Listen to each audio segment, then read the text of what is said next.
अब आते हैं बेटा आपके सितंबर 2024 के पेपर पर। वहां पर इस सेक्शन पर बेस्ड एक दो सवाल आए हैं, देखते हैं आप इनका आंसर कर पाते हो या नहीं। सेक्शन पढ़ने के बाद इस पर बेस्ड अगर सेम सवाल पेपर में आ जाए तो आप टैकल कर पाते हो या नहीं। बेटा सबसे पहले ये वाला क्वेश्चन देखते हैं, आप आंसर कर पाओगे नहीं। तो क्वेश्चन नंबर 6 था। क्वेश्चन नंबर 6 बेटा आपके पेपर का अकेला ऐसा सवाल होगा जिसके पार्ट ए में आपको मिलती है इंटरनल चॉइस, वरना पूरे पेपर में आपके पास कहीं भी इंटरनल चॉइस नहीं होती। पर आपके पेपर में जो क्वेश्चन 6 आता है वहां पर आपके पास पार्ट ए में एक इंटरनल चॉइस रहती है कि या तो पार्ट ए का ये पहला पार्ट कर सकते हैं आप, या फिर आपको दूसरा चॉइस दिया गया। ये तो ध्यान रखना यहाँ पर एक इंटरनल चॉइस होती है। बच्चा कभी कभी फ्लो में दोनों क्वेश्चन कर जाता है, फिर कहता है अरे इनमें से तो कोई ये करना था। तो इसलिए ध्यान रखना क्वेश्चन नंबर 6 का पहला पार्ट आपको मिलता है इंटरनल चॉइस। तो दोनों में से कोई भी एक सवाल आप कर सकते थे। देखते हैं आंसर कर पाओगे या नहीं। क्वेश्चन शायद थोड़ा पड़ा पड़ा सा लगे। तो silk textile limited is a company which is incorporated in India. It holds two subsidiaries, Print Limited, in which it holds 80% of the share, and Stitch Limited, a wholly owned subsidiary. Both the subsidiaries are incorporated outside India. Board of Director of Silk Textile Limited intends to call the EGM of Silk Textile Limited. During the same time, Board of Director of Print Limited also want to hold an EGM on urgent basis at Dubai. तो बड़ा जो silk textile के director है वो भी EGM करना चाह रहे हैं, और इस समय आपके प्रिंट लिमिटेड ये भी ईजीएम करना चाह रहे हैं दुबई में. Chairman, with the consent of his board, wanted to hold the EGM of Silk Textile Limited at Dubai so that he can attend both the EGM. तो जी आज जो चेयरमैन है वो चाहते हैं जी आप सिल्क टेक्सटाइल लिमिटेड की भी मीटिंग दुबई में करवा दो ताकि मैं दोनों कंपनीज की मीटिंग अटेंड कर पाऊं. दुबई में होगी तो इजी होगा. But the company secretary advise the chairman that he can not hold the EGM outside India. बड़ा सबसे पहले पार्ट का जवाब दे, क्या सिल्क टेक्सटाइल लिमिटेड की ईजीएम दुबई में आ सकती है या नहीं? क्यों नहीं आ सकती? पर उसकी तो वॉस इंडिया के बाहर है. ध्यान रखना अगर वो खुद से किसी कंपनी इनकॉर्पोरेटेड आउटसाइड इंडिया की वॉस होती तब वो कर सकती. तो इसकी ईजीएम अगर आएगी कहां पर आएगी? Within India. अगला सवाल कह रहे हैं जी, whether the EGM of print limited can be held at Dubai. क्या प्रिंट लिमिटेड की ईजीएम दुबई में आ सकती है या नहीं? आप प्रिंट लिमिटेड होली ओन्ड नहीं है तो क्या दुबई में आ सकती है? क्योंकि दुनिया में कहीं भी ईजीएम करने की जो पावर है वो मिलती है एक वॉस को. बेटा ध्यान रखना यहां पर इंस्टीट्यूट ट्रिक करने की कोशिश कर रहा है. ट्रिक क्यों? बेटा जो प्रिंट लिमिटेड है ये इंडिया की कंपनी है या इंडिया की बाहर की? और अगर ये वॉस होती ना होती क्या कोई फर्क पड़ता? क्यों नहीं पड़ता? बिकॉज सेक्शन 100 इस पर लगता ही नहीं है, बिकॉज ये हमारे कंपनीज एक्ट की कंपनी ही नहीं है. तो बेटा यहां पर इंस्टीट्यूट ने ट्रिक करने की कोशिश करी तो, पर थोड़ा सा खुद से ट्रिक हो गया.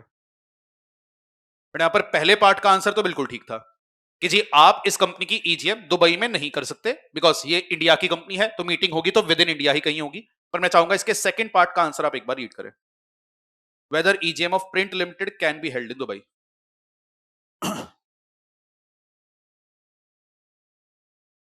ठीक है जी, ये इसकी वॉस नहीं है तो इंडिया के बाहर मीटिंग करने का जो फायदा है वो सिर्फ एक वॉस को मिलता है.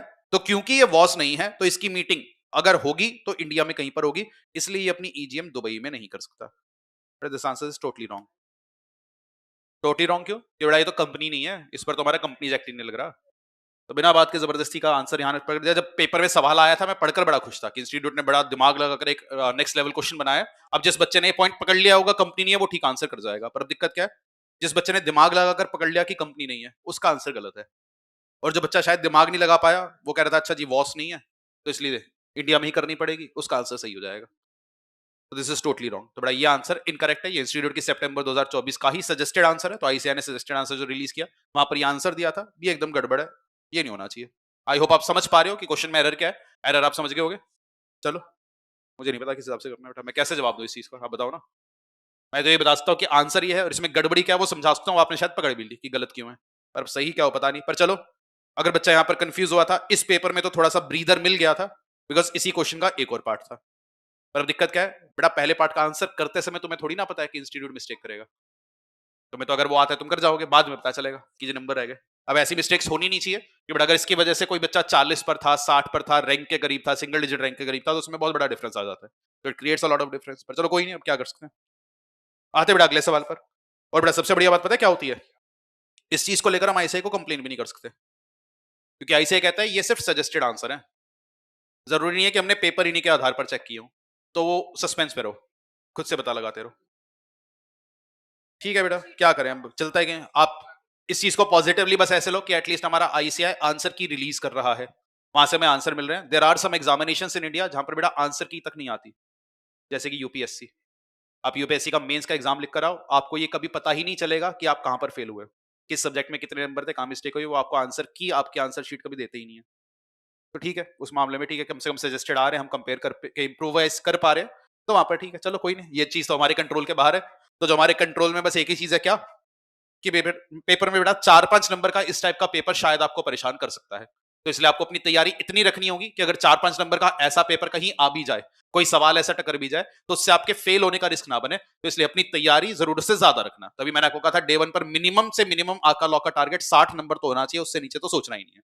That is the bare minimum target. तो आपके लिए लॉ का पासिंग क्राइटेरिया है 60 मार्क, उससे नीचे आप फेल मान लेना कि मेरी नजर में आप फेल हो। तो 60 नंबर तो आपको लाइन ही लाने हैं।